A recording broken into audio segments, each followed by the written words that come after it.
Hello दोस्तों, हमारे YouTube channel में आप सभी का स्वागत है।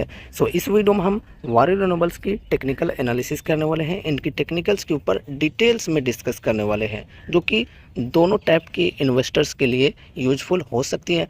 अगर आप शॉर्ट टर्म इन्वेस्टर या फिर शॉर्ट टर्म ट्रेडर हो तो भी ये वीडियो आपको देखना चाहिए, और अगर आप लॉन्ग टर्म इन्वेस्टर हो तो आपको ज़रूर से देखना चाहिए। ठीक है, यहाँ पर अभी हम सारी पॉसिबिलिटीज़ को डिस्कस करने वाले हैं इनके टेक्निकल्स के अंदर। क्या अभी ये जो शेयर प्राइस 2400 के अप्रॉक्स पर ट्रेड कर रही है, यहाँ पर जो कि एक रेजिस्टेंस है, क्या इसको ब्रेकआउट मिल सकती है और यहाँ पर 52 वीक हाई के लेवल तक जा सकती है, या फिर इसको भी ब्रेकआउट देकर प्राइस और भी ऊपर जा सकती है, 5000 6000 के लेवल तक जा सकती है। क्योंकि अभी देखो, बस कुछ ही दिनों में इलेक्शन की रिज़ल्ट आने वाली है, तो इलेक्शन की वजह से ऐसी काफ़ी सारी एक्सपेक्टेशन की जा रही है मार्केट की कि बीजेपी गवर्नमेंट की विनिंग हो सकती है, और बीजेपी गवर्नमेंट की विनिंग होगी तो शेयर मार्केट बूम करेगा, और साथ ही साथ ये जो सेक्टर है रिन्यूएबल का, ये भी बूम करेगा। तो ऐसे में क्या यहाँ पर ये जो शेयर प्राइस है, ये 52 वीक हाई का जो लेवल है, इसको ब्रेकआउट दे सकती है और 5000 6000 के लेवल तक जा सकती है, या फिर यहाँ से प्रॉफिट बुकिंग चालू हो सकती है 52 वीक हाई के लेवल से, या फिर यहाँ पर ये जो अभी रेजिस्टेंस है 2400 के प्राइस की, यहीं से प्रॉफिट बुकिंग चालू हो सकती है। इन सभी पॉसिबिलिटीज़ को हम डिस्कस करेंगे। साथ ही साथ अगर यहाँ पर फ्रेश बाइंग की बात करें तो अभी फ्रेश बाइंग के लिए अच्छी डिस्काउंट मिल रही है, अच्छी अपॉर्चुनिटीज़ मिल रही है या नहीं, यहाँ पर क्या अभी हम अगर बाइंग करते हैं तो ट्रैप हो सकते हैं, इन सभी चीज़ों को डिस्कस करने वाले हैं। तो चलो वीडियो को शुरू करते हैं। फर्स्ट ऑफ ऑल यहाँ पर देखो, मैं आपको बताना चाहूँगा कि मैंने कई सारे वीडियोज़ में डिस्कस किया हुआ है कि यहाँ पर देखो 52 वीक हाई का जो लेवल है, यहाँ पर देखो 2 बार इन्होंने हाई बनाया हुआ है, जो कि 3038 के समथिंग है प्राइस। ठीक है, और यहाँ पर एक पैटर्न बनी हुई है जिसे हम एम पैटर्न कहते हैं, और यहाँ पर यह है नेकलाइन 2427 के प्राइस की। और हमने पिछले वीडियोज में बोला भी था कि एम पैटर्न का ब्रेकडाउन मिल चुका है, तो शेयर प्राइस अब बहुत ही ज़्यादा गिर सकती है, बहुत ही ज़्यादा करेक्शन आ सकती है, और करेक्शन आई भी, गिरकर ये जो शेयर है ये 1724 के लेवल पर आ गई थी। ठीक है, और यहाँ पर अगर हम डिस्काउंट की बात करें तो 52 वीक हाई के लेवल से अप्रॉक्स यहाँ पर 40 to 43% की डिस्काउंट मिल रही थी, 43% अप्रॉक्स डिस्काउंट मिल रही थी इस लेवल पर। ठीक है, तो अगर किसी ने इस प्राइस पर बाइंग किया हुआ तो कमेंट में ज़रूर से बताना। ठीक है, क्योंकि ये जो प्राइस थी बहुत ही बेहतरीन प्राइस थी, वैल्यूएशन भी काफ़ी ज़्यादा स्ट्रेच हो चुकी थी, स्टॉक भी अंडर वैल्यूड हो चुकी थी, और डिस्काउंट भी बढ़िया थी स्टॉक के अंदर। तो इस प्राइस पर अगर किसी ने बाइंग किए होंगे तो अभी उनको जो रिटर्न्स हैं वो बहुत ही बढ़िया मिल रहे होंगे, क्योंकि अभी जो प्राइस है ये 2400 के अप्रोक्स जा चुकी है।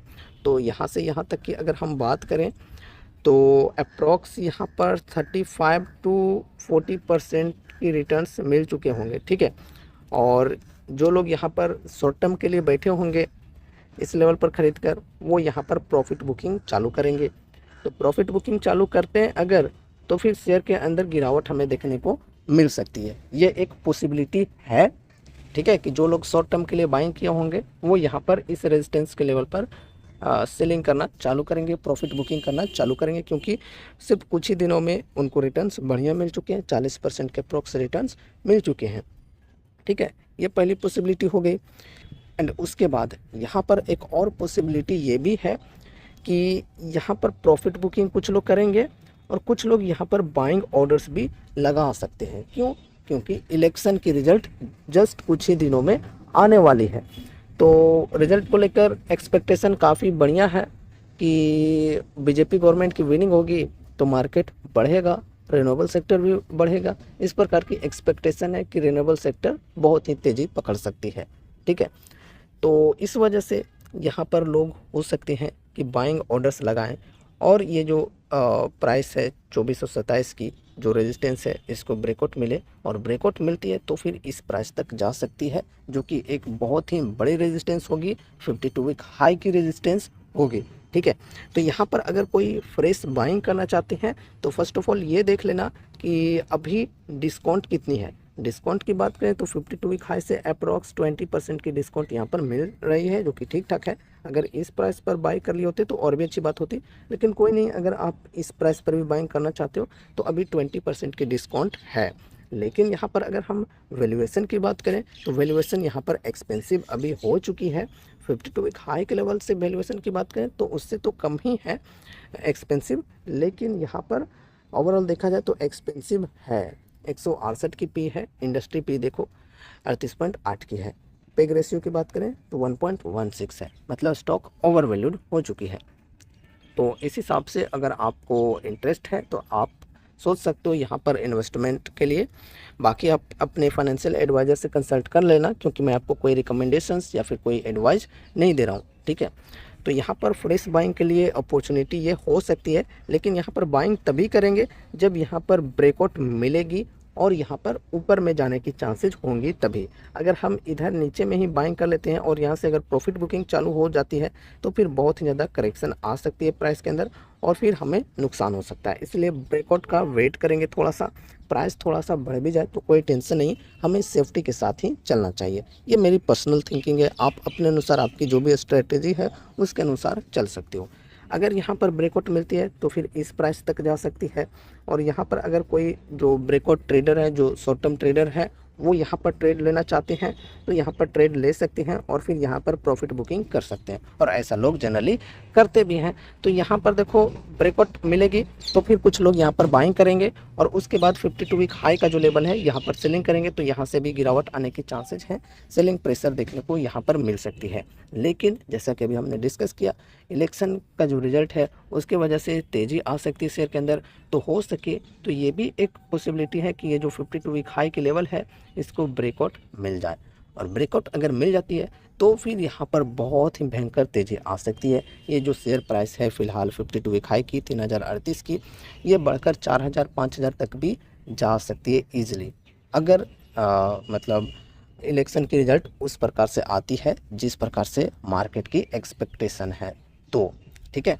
अब आप लोग ये मत समझना कि मैं कोई पार्टी से बिलोंग करता हूँ। देखो जो भी मार्केट में न्यूज़ चल रही है उनके अकॉर्डिंग हम डिस्कस कर रहे हैं, ठीक है। तो ये सारी पॉसिबिलिटीज़ हैं इनकी टेक्निकल्स के अंदर। अब देखो यहाँ पर एक और मैं आपको बहुत ही इम्पोर्टेंट बात बताना चाहूँगा कि देखो, अगर इलेक्शन के रिजल्ट के वजह से शेयर प्राइस के अंदर बढ़िया तेज़ी आती है, 52 वीक हाई का जो लेवल है इसको ब्रेकआउट मिल जाता है और ये जो प्राइस है ये 4000 5000 तक पहुंच जाती है, तो उस प्राइस पर बाइंग बिल्कुल भी नहीं करनी चाहिए, बहुत ही ज़्यादा रिस्की हो सकता है। क्योंकि मैं अक्सर आपको वीडियोज़ में बताया करता हूं कि इलेक्शन की बेसिस पे अगर कोई शेयर के अंदर तेज़ी आती है तो वो तेज़ी टिकाऊ नहीं होती है, कहीं से भी फिर करेक्शन आ सकती है।